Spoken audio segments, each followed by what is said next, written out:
안녕하세요. 산소카페 마평들입니다. 캠핑을 거의 2년 만에 다시 시작하려고 보니까 기존에 처박아 놨던 장비가 상태가 어떤지 확인하고 쓸만한 것과 그렇지 않은 것을 구분하기 위해 오늘 나왔습니다. 저는 2019년부터 캠핑을 시작했고 둘째가 생기면서 1년 반을 쉬었습니다. 이제 다시 시작하려니까 제가 처음 캠핑을 시작할 때 고민했던 것들이 생각이 나서 몇 가지 이야기를 준비했습니다. 첫 번째로, 나는 어떤 캠핑을 하고 싶은가? 두 번째로, 내가 하고 싶은 캠핑을 위한 꼭 필요한 필수 장비가 뭔지, 그리고 중복 투자를 최소화하려면 어떤 걸 선택해야 하는지, 이런 것들에 대해서 이야기하려고 합니다. 나는 어떤 캠핑을 하고 싶은가? 저는 캠핑 시작 전에 꼭 한 번은 고민해야 한다고 생각합니다. 예를 들면 몸을 막 움직여서 뭔가를 나르고 설치하고 밖으로 나가고 이런 것을 좋아하는 사람이 있는가 하면 반대로 힘들고 땀나는 걸 싫어하는 사람도 분명히 있습니다. 그런데 캠핑을 하고 싶고 그럼 이런 사람들이 같은 장비를 사용한다? 한쪽은 반드시 실패하겠죠. 그래서 저는 나는 어떤 스타일인지 생각해 보니까 두 번째 스타일이었습니다. 힘들게 옮기고 힘들게 세팅하고 땀나는 거 싫어하는 사람. 그래서 저는 첫 시작을 텐트 트레일러로 시작했습니다. 장비들은 모두 트레일러에 실어 놓고 캠핑장에서 펼치기만 하면 되니까 주차 문제는 처음에 좀 있었는데 다행히 지금은 캠핑카들이 많아져서 주차 관련 신고가 많다 보니까 지자체에서 캠핑카 전용으로 공영 주차장을 만들어 주더라고요. 그래서 지금은 주차 걱정은 하지 않습니다. 제가 이런 이야기를 하는 이유는 처음 시작할 때 나의 성향을 파악하고 그냥 좋아 보이는 장비가 아니라 나에게 맞는 장비를 선택해야 오래오래 즐겁게 캠핑을 즐길 수 있다는 걸 말하고 싶어서입니다. 제가 두 번째로 드릴 이야기는 장비를 추천하는 것이 아니라 필수 장비 11가지를 고르는 요령을 저의 경험을 바탕으로 말씀드리겠습니다. 첫 번째로 가장 크고 돈이 많이 들어가는 텐트입니다. 저는 어떤 텐트를 사용하는지 앞서 말씀드렸고 일반적인 텐트를 기준으로 말씀드리면 제가 처음 캠핑을 시작한 2019년도에는 폴대 텐트를 많이 사용했습니다. 지금은 공기를 주입해 자립시키는 에어 텐트들이 많이 나와 있습니다.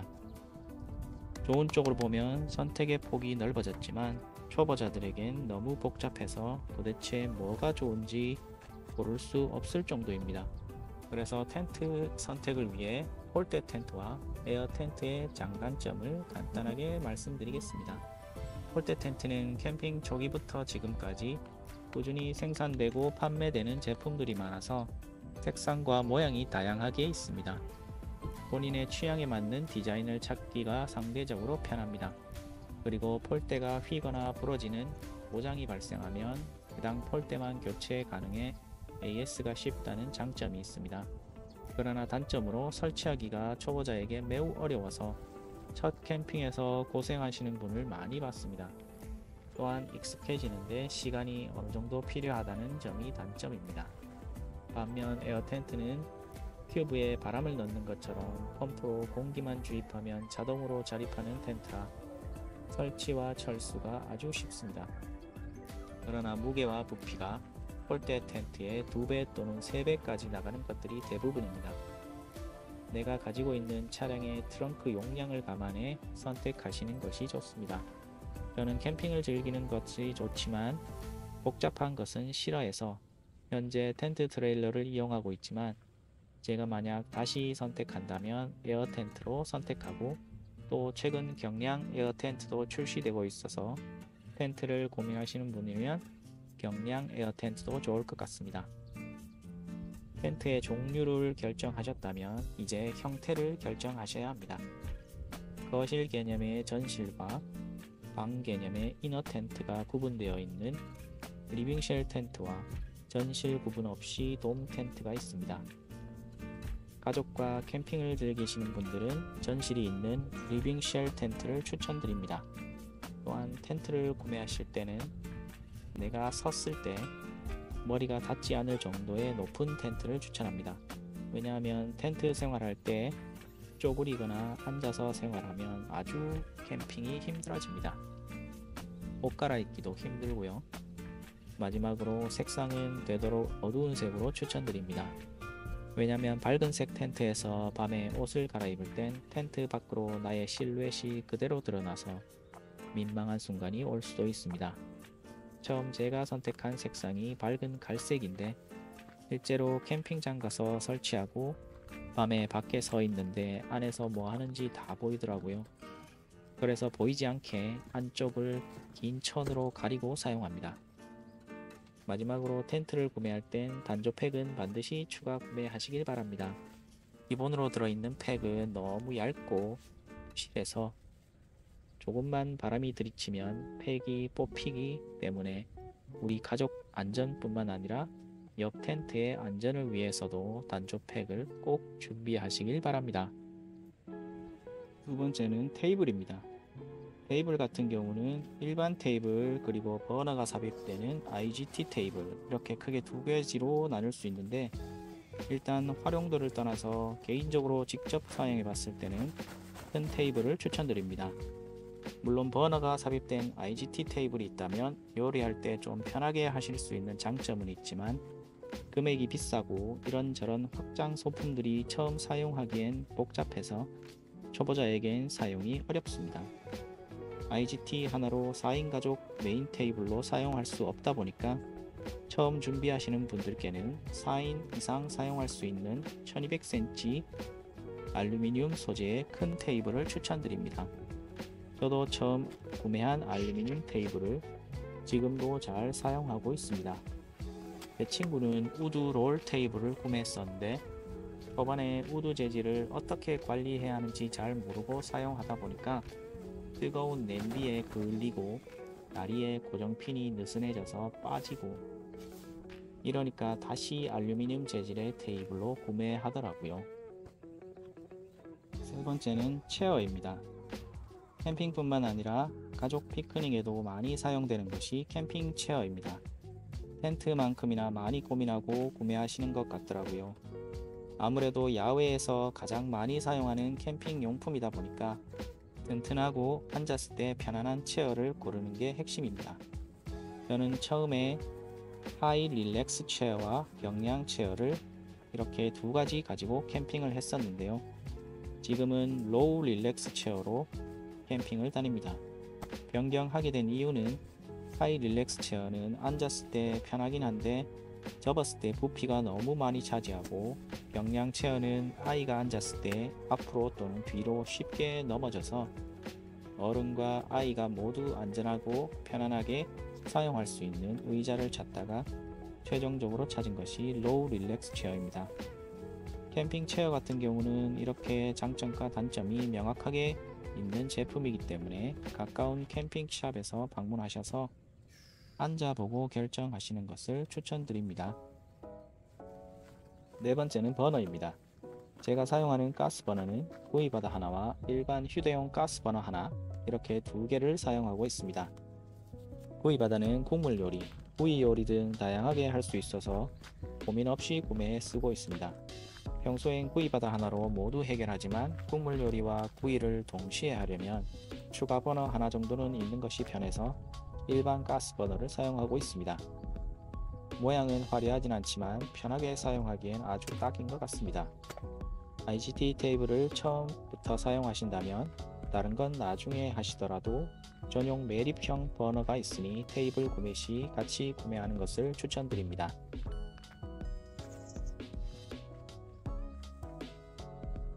다섯 번째는 식기입니다. 식기는 종류와 품목도 많고 너무 다양한 제품들이 많습니다.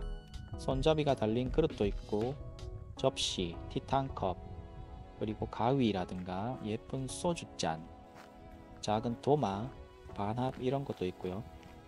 그리고 주전자, 이것 외에도 식기의 종류가 굉장히 많습니다. 하지만 처음부터 이 모든 걸 준비할 필요는 없습니다. 저는 딱 세 가지만 준비했습니다. 첫 번째는 기본 코펠 세트. 두 번째는 캠핑용 주방 도구 세트. 인터넷상에서 저렴하게 판매하고 있는 것을 준비했습니다. 그리고 세 번째는 그릇과 컵, 접시를 대신할 일회용을 사용했습니다. 꼭 필요하다고 생각되시면 하나씩 준비하는 걸 추천드립니다. 그리고 다이소의 캠핑 용품도 꽤 쓸만한 식기류들이 많으니까 한번 들러서 보시길 바랍니다. 여섯 번째는 쿨러입니다.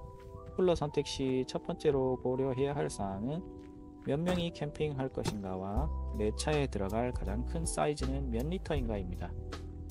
집에 있는 냉장고가 크면 클수록 많은 음식을 보관할 수 있듯이 실제로 사용해보니 쿨러도 크면 좋더라고요. 그래서 가족 캠핑에서는 50리터 쿨러를 많이 사용합니다. 참고로 저는 4인 가족 캠핑에 50리터 쿨러 2개를 사용하고 있습니다. 그리고 다른 영상에서는 이야기하지 않아서 하나 추가하자면 쿨러를 받쳐줄 스탠드 또는 멀티 테이블이 있어야 합니다. 여름철 땅에서 올라오는 열기를 그대로 받고 있으면 쿨러의 안쪽 열도 같이 올라가겠죠. 그래서 받침대를 해줄 수 있는 것이 있으면 쿨러의 오염 방지도 되고 안전한 음식물 보관에도 도움이 됩니다. 일곱 번째는 워터저그입니다. 저는 모든 계절에 워터저그를 들고 다닙니다. 굳이 워터저그가 필요해? 페트병 가지고 있다가 마시면 안 되는가? 라고 생각할 수 있지만 페트병 물은 시원한 걸 구매했다 하더라도 금방 미지근해져서 마실 때 좀 싫더라고요. 그렇다고 쿨러에 넣어 놓으면 자리를 너무 많이 차지해서 음식 넣는 공간이 부족해지더라고요. 워터저그에 물을 붓고 얼음 한 봉지 넣으면 캠핑하는 내내 시원한 물을 계속 마실 수 있어서 아주 편하게 이용하고 있습니다. 또 워터저그 안에 얼음은 잘 녹지 않아서 물만 보충하면 되니 더욱 편하더라고요. 제 아이가 물을 들고 컵에 부어 마시다가 옷에 흘리는 일이 많았는데 워터저그를 놓으니 아이도 편하게 물을 마실 수 있어서 너무 좋다고 좋아하더라고요. 여덟 번째는 랜턴입니다. 저는 첫 캠핑에서 촛불을 켜고 저녁을 먹어야 했습니다. 아름다운 추억이었냐고요? 그렇지 않습니다. 캠핑장은 도심에서 벗어나 있기 때문에 주위에 가로등이 거의 없습니다. 그래서 개인 랜턴은 없으면 나의 텐트 안은 암흑천지가 됩니다. 처음엔 랜턴을 중요하게 생각하지 않고 저렴한 작은 랜턴을 가져갔습니다. 조금 어두워진 초저녁부터 랜턴을 켜놓으니 3시간 후에 배터리가 다 돼서 꺼지더라고요. 밥은 먹고 고기는 구워야 하는데 너무 어두워서 고기가 익었는지 구분이 되지 않더라고요. 그래서 근처 마트로 차를 타고 가서 초를 사서 켰던 적이 있습니다. 랜턴은 LED 랜턴으로 8시간 이상 지속되는 대용량 배터리를 가진 랜턴을 추천드립니다. 대표적으로 가장 많이 사용하는 랜턴은 크레모아 랜턴 아니면 루메나 랜턴을 많이 사용하는데요. 저는 크레모아 랜턴을 사용하고 있습니다. LED 랜턴은 밝기 조절도 되고 배터리 용량도 10시간 이상 지속돼서 메인 랜턴으로 아주 잘 사용하고 있습니다. 추가로 작은 랜턴을 한두 개쯤 챙겨 두시는 것도 좋습니다. 이너 텐트에 설치하거나 자기 전에 텐트 입구에 하나 놔두시면 야간에 화장실에 갈 때 들고 가면 아주 편리하게 사용할 수 있습니다. 아홉 번째는 서큘레이터입니다. 서큘레이터는 여름에만 필요한 캠핑용품이라고 생각하시면 안됩니다. 동계에는 난로의 열을 위에서 아래로 내려주는 역할을 하는 서큘레이터로도 사용하다 보니까 정말 중요한 캠핑 용품 중 하나가 되었습니다.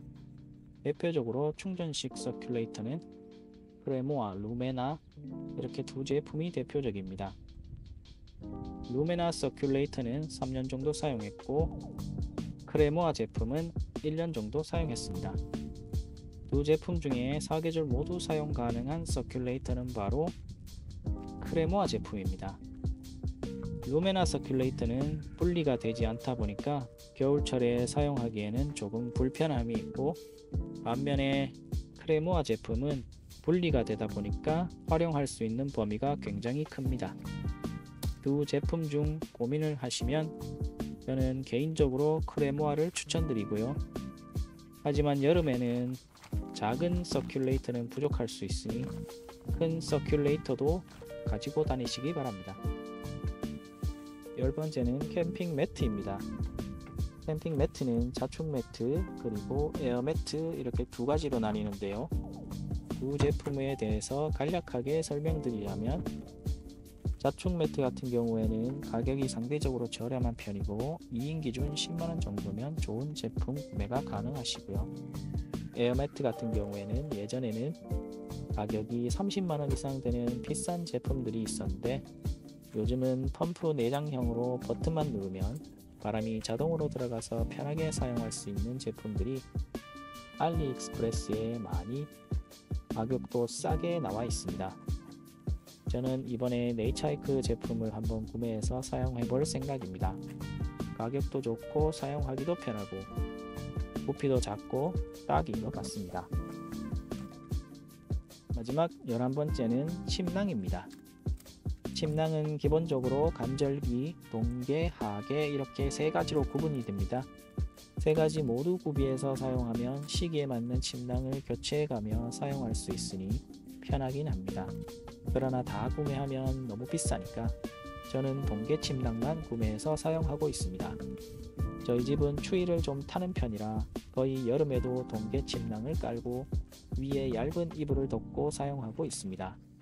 동계 침낭은 속에 솜으로 채워져 있고요. 사용하는 데는 큰 불편함이 없습니다. 하지만 부피가 좀 있어서 정리하는데 조금 힘들긴 합니다. 추위를 너무 타지 않는다면 간절기 침낭을 준비하셔서 사용하는 것도 괜찮은 선택입니다. 그리고 오토 캠핑장에는 전기를 사용할 수 있으니까 전기 매트도 같이 준비하시는 게 좋습니다. 침낭을 사계절에 맞춰 전부 구매하시면 도움은 되지만 필수가 아니라는 점은 좀 말씀드리고 싶고요. 막 사용하시는 이불을 그냥 가지고 다니셔도 전혀 문제가 없으십니다.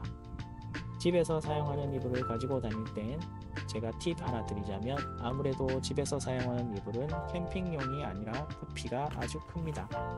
이런 경우에는 이불을 가방에 넣지 마시고 압축팩을 사용하시면 수납에 굉장한 도움이 됩니다. 집에서는 청소기로 압축하시고 캠핑장에서는 펌프로 다시 압축해서 가져가시면 됩니다. 이렇게 첫 캠핑에 필요한 캠핑용품 11가지에 대해서 설명드렸습니다. 세상 모든 사람들이 각자의 캠핑 스타일을 가지고 있다고 생각합니다. 시작은 조금 어설프고 신경 쓸 것도 많겠지만 조금만 해보시면 이렇게 하면 즐겁게 캠핑할 수 있겠구나 하는 날이 오실 겁니다. 모두 즐겁고 행복한 캠핑 생활 즐기시길 바랍니다. 컨텐츠가 좋았다면 구독과 좋아요 부탁드립니다. 감사합니다.